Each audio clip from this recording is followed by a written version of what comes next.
Salut à tous, aujourd'hui on se retrouve pour le book haul du mois de mai. Et je suis un petit peu fière parce que contrairement aux autres book hauls où il y avait une vingtaine de livres, aujourd'hui j'ai que cela à vous présenter. Alors je dis que cela, en vrai c'est assez énorme quand même, hein. Mais je trouve qu'il y a du progrès, donc quand il y a du progrès faut le souligner. Ouais, ça fait très moche hein, la grosse pile juste là, donc on va commencer tout de suite avec les premiers livres que j'ai dégotés à Easy Cash. J'ai envie de dire que ça fait une éternité que j'y étais pas allée, mais c'est pas vrai parce qu'en vrai...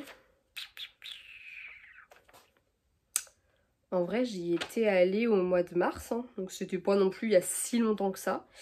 Ouais, c'est ça, au mois de mars. Voilà. Donc c'était pas il y a si longtemps que ça. Mais je n'y étais pas retournée depuis que je travaille juste en face, puisque Cultura est vraiment en face d'Easy Cash. Donc, voilà. C'était un petit peu ça, je pense, qui me donnait l'impression que j'y étais pas beaucoup allée. J'ai trouvé 5 livres là-bas. Le premier, il s'agit de Frangine d'Adèle Bréau aux éditions Le Livre de Poche. C'est un récit qui me faisait pas mal d'œil et il était dans la sélection de je ne sais plus quelle box Once Upon a Book. Je sais plus la thématique, mais en tout cas, je sais qu'à ce moment-là, je l'avais coché. Il me donnait bien envie, donc l'occasion fait le larron. Je l'ai trouvé à, je crois que j'ai noté le prix, à 3,99 €. Je trouve que c'est un petit peu cher pour du poche et je trouve que de toute façon Easy Cash maintenant il pète les prix des poches. Mais c'est un livre que j'avais envie de lire qui était sur ma wishlist, donc je me suis dit allez go, vas-y, prends-le, je sais même pas où les mettre. Allez, par terre. Je me suis également pris 2 romans de Lisa Gardner. J'avais pris le mois dernier Famille Parfaite et là du coup j'ai pris Derniers Adieux et Jusqu'à ce que la mort nous sépare. On est toujours chez Le Livre de Poche. Je n'ai toujours pas lu Famille Parfaite, donc ça se trouve je vais détester la plume de Lisa Gardner et je ne vais pas savoir quoi foutre de ces deux-là. Mais il y en avait pas mal chez Easy Cash et ça m'a un petit peu tentée. Je suis assez intriguée par cette autrice et j'ai très hâte de découvrir un petit peu ce qu'il en est. Puis de toute façon, je trouve qu'on n'a jamais assez de thrillers par ici. Voilà. Je me suis également pris La doublure de Melissa d'Acosta, publiée chez Albin Michel. Pour la simple et bonne raison, c'est un récit qui m'intriguait pas mal. J'en ai beaucoup entendu parler lorsqu'il est sorti l'année dernière. Et à chaque fois, j'ai été très intriguée par les avis que je pouvais lire. On est a priori sur une histoire d'amitié toxique, c'est quelque chose que j'apprécie particulièrement. Du coup, je suis très intriguée et j'ai hâte d'en savoir plus. Et enfin, j'en ai pris un autre qui était dans ma wishlist. Pour le coup, il s'agit de Risque de Fleur Ferris. Je vous en ai déjà parlé puisque je l'ai déjà lu. N'hésitez pas à aller voir, ça doit être dans le premier ou deuxième update lecture du mois de mai. Voilà, si ça vous intéresse de savoir ce que j'en ai pensé. En tout cas, c'est un livre que j'avais depuis tellement longtemps dans ma wishlist que je ne pouvais pas ne pas l'acheter quand je l'ai vu. Et puis bah écoutez, aussitôt acheté, aussitôt lu. Donc j'ai envie de dire ça va, c'est pas de l'investissement trop pourri quoi. Ensuite, j'ai récupéré au travail ce petit roman Et si l'herbe était vraiment plus verte à la campagne de Charlotte Léman aux éditions Archipoche. Il faut savoir que donc ça fait partie en fait des, vous savez, les livres des fois qui sont offerts pour l'achat de 2 autres livres. Et quand ces opérations arrivent au bout, on peut se servir. Donc bah moi j'en ai profité parce que le résumé me tentait bien. On est sur un tout petit roman qui je pense sera lu peut-être cet été si je me dépatouille pas trop mal parce que je trouve qu'il y a une ambiance assez estivale dans la couverture et dans le résumé qui me fait plutôt envie. Voilà. En tout cas, un récit qui a l'air assez court, donc je pense que s'il me plaît bien, il va s'enchaîner très vite. Ensuite, on commence à passer un petit peu à la partie plutôt craquage, hein, puisque bah, évidemment il y avait des sorties de Saxus qui me tentaient bien, notamment Belladonna d'Adaline Grace, qui, je l'avoue, a été acheté principalement parce que je le trouve vraiment très très beau. On est donc dans l'édition reliée. Le violet étant une de mes couleurs favorites, déjà ça joue un petit peu en la faveur du roman. Et en plus de ça, voilà, je trouve vraiment que le travail fait dessus est encore une fois très très beau. On a l'habitude mais quand même. Et bah, j'ai pas pu m'empêcher de craquer. Après, je l'avoue aussi, le résumé me plaît. Sinon, je pense que je ne l'aurais pas pris. Puisque, bah, par exemple, il y en avait 2 autres que j'hésite encore d'ailleurs à m'offrir. Et bah, en fait, je sais d'avance que potentiellement, ils vont pas me donner plus envie que ça de les lire, donc j'essaye un petit peu de prendre sur moi parce que j'avoue que je pense qu'il y a quand même 50% des raisons pour lesquelles j'achète les 2 Saxus qui résident dans la beauté du livre en fait. Et même si généralement le résumé m'intéresse, je sais aussi, si je suis 100% honnête, que c'est des livres que je vais pas forcément lire parce qu'en fait bah, mes goûts évoluent et surtout bah, il y a énormément de livres que j'ai dans ma bibliothèque. Et bah, s'il faut que j'en fasse passer certains en premier, bah, ce sera pas forcément ceux-là sous le prétexte qu'ils sont beaux, quoi. Voilà. D'ailleurs, c'est ce qui m'a fait beaucoup hésiter à acheter Cœur de sorcière de Geneviève Gornichec dans la collection Sabran. Donc c'est le nouveau label des éditions de Saxus. parce que bah encore une fois il est très très beau, mais en fait une fois sur deux quand je lisais le résumé je me demandais si vraiment j'allais avoir envie de le lire. Et bah c'est très con parce que pour le coup je pense que de tous ceux qui sont sortis récemment, c'est probablement celui qui en vrai de vrai m'intrigue le plus parce que il est question de mythologie nordique et c'est une mythologie que j'aime beaucoup. Mais du coup bah c'est celui aussi qui a un petit peu lancé les questionnements de est-ce que t'achètes pas le livre juste parce que tu le trouves beau.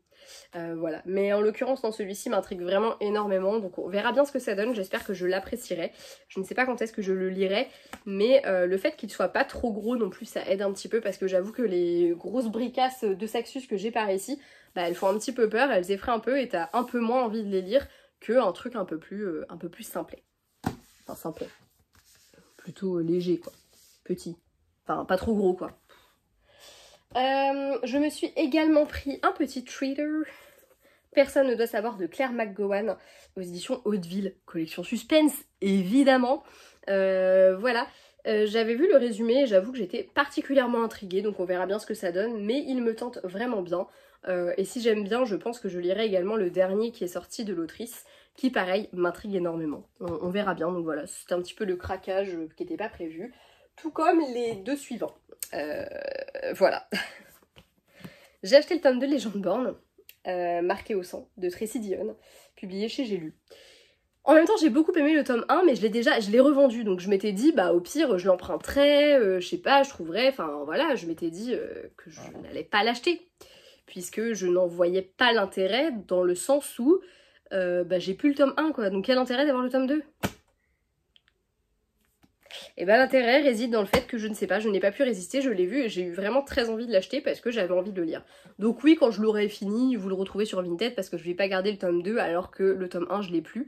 Mais j'avoue que j'ai assez hâte de lire, je sais pas pour quand ce sera, je pense que j'attendais un petit peu le début du mois de juin parce que je voulais pas me lancer dans une pavasse comme ça à la fin du mois et ne pas avoir le temps de terminer et me bloquer d'autres lectures, ça va se casser la gueule.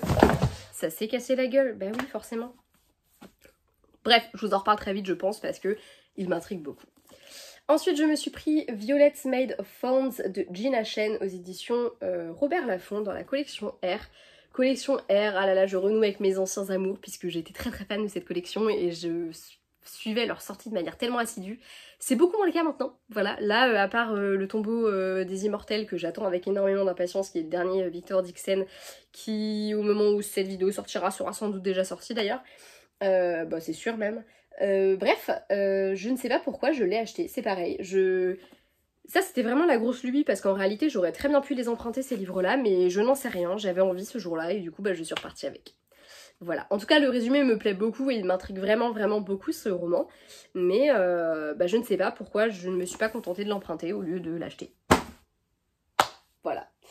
Ensuite, j'ai reçu ma box sur laquelle je ne vais pas m'étendre puisque nous l'avons déballée ensemble, dans laquelle j'ai eu Scholomance, éducation meurtrière de Naomi Novik, publié chez J'ai lu. J'ai également eu L'horreur de Dunwich de Lovecraft, publié chez Folio, et Les 101 Dalmatiens, un album de Dodie Smith, Peter Bentley, Stephen Lenton, publié chez Circonflex. Voilà. Donc une box plutôt sympatoche globalement, mais si vous voulez retrouver mon avis plus détaillé, je vous invite à aller voir l'unboxing sur la chaîne. Et enfin les deux derniers, et ouais, hein, on s'arrête là, vous vous rendez compte? Même moi je suis un peu choquée, j'avoue. J'ai hésité à la filmer ce soir parce que j'ai eu ma paye et du coup j'ai un livre qui me trotte dans la tête depuis qu'il est sorti, où je me dis j'attends ma paye. Et je me suis dit non, tu vas filmer le book haul maintenant, comme ça tu t'arrêtes là. Et au pire ce sera le premier que t'achèteras en début de mois prochain. Mais pour l'instant tu ne le fais pas. Parce que oui, je filme cette vidéo, on est le 29. Donc il faut que je tienne encore 2 jours. Mais je vais le faire. Bref, j'ai commandé sur Vinted How I Met Your Ex de Mary McFarlane aux éditions Harlequin, puisque bah, j'ai eu un petit peu de sous puisque j'ai vendu pas mal de livres. Là j'ai fait du gros tri dans ma bibliothèque. N'hésitez pas à vous abonner à mon Vinted parce qu'il y en a d'autres qu'il faut que je mette en ligne. J'avoue, j'ai eu un petit coup de flemmardise les mardis et j'ai pas fini la mise en ligne. Bref, du coup bah forcément je me suis fait kiffer. Mary McFarlane, c'est une autrice que j'aime beaucoup. Globalement à chaque fois j'aime beaucoup ce qu'elle fait. Je sais que celui-ci il a eu des critiques parce que c'était pas vraiment une romance, mais en même temps c'est jamais que une romance, les romans de Mary McFarlane. La romance c'est jamais trop au cœur de l'histoire et c'est ce que j'aime beaucoup dans ses récits. Donc j'avoue que du coup la couverture laisse vraiment entendre de la romance, donc je peux comprendre que les gens aient été déçus. Mais perso c'est pas ce que je m'attends à lire quand je lis Mary, donc j'ai super hâte de le découvrir. Et j'ai également pris Sommes-nous si différents de Nina Leroy aux éditions Nisha et Kaetera.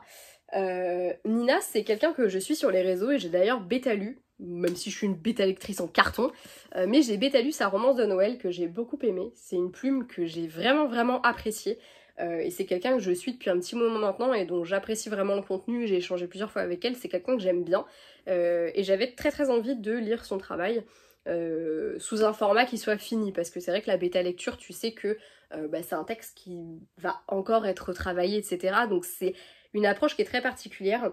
D'ailleurs la preuve c'est que je vous en ai pas du tout parlé sur la chaîne ou ailleurs que j'avais lu ce récit parce qu'il n'est pas terminé et que ma lecture n'avait pas vocation à être partagée avec vous de cette façon-là.